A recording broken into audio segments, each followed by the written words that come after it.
Les pharisiens ont toujours ajouté des règles. Ils ajoutaient toujours des choses que Dieu n'avait pas dites. Les pharisiens ont ajouté, les sadducéens ont enlevé. Ne soyez pas l'un d'entre eux.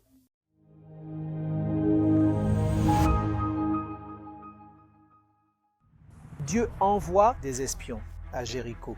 Ils y sont allés et ont espionné. Puis le peuple se sont mis à les chercher. Une prostituée les a cachés. Le lendemain, elle les relâcha. Ils sont retournés voir Moïse et eux, et ils leur ont dit que c'était Josué. Josué, nous avons vu ceci, nous avons vu cela, nous avons vu ceci, nous avons vu cela.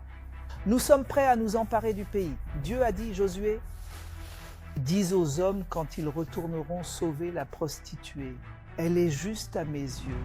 Dieu appelle une prostituée en exercice, pas une prostituée à la retraite.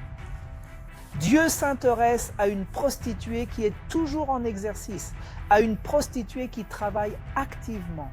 Il lui dit, veillez à la sauver. Veillez à la sauver. Elle est juste pour moi, pas pour vous. Pour moi, ne confondez pas ce qui est juste pour les hommes et ce qui est juste pour Dieu. Beaucoup d'entre vous vivent dans une servitude qui n'en est pas vraiment une. C'est un enchevêtrement parce que vous essayez de plaire à l'évêque un tel, au pasteur un tel, à l'évangéliste un tel, et pourtant vous vivez une vie misérable. Une vie que Dieu n'a pas ordonnée pour vous parce que votre objectif est de plaire aux gens. Vous m'écoutez? C'est de la folie. C'est de la folie. Savez-vous pourquoi Jésus a dit « N'ayez pas de père ». N'ayez que Dieu pour père lorsqu'il parlait aux pharisiens. Il leur a dit cela parce qu'il a dit « Comment pouvez-vous donner à ces gens des règles et des règlements que vous ne respectez pas? Laissez-moi vous dire pourquoi vous ne devez pas être un pharisien ou un sadducéen. L'Église est pleine de pharisiens et de quoi? De sadducéens. Les pharisiens ont ajouté à la parole de Dieu.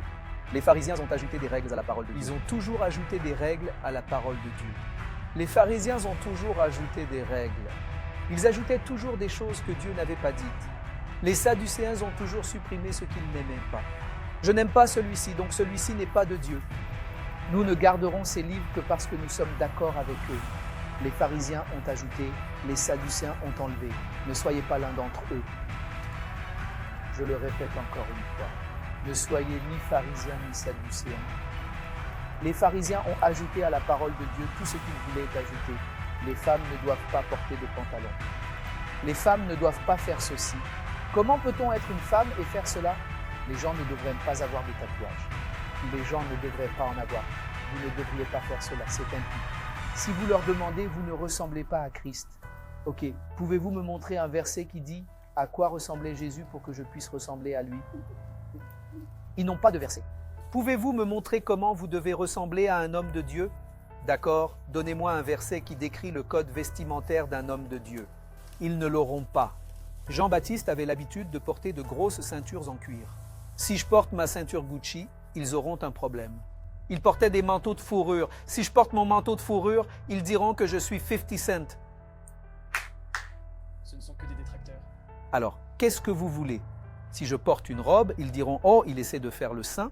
Il essaie de ressembler à un ange, mais c'est un occultiste. » Vous ne pouvez pas gagner avec ces gens. C'est pourquoi vous ne devez pas vous laisser entraîner par les hommes.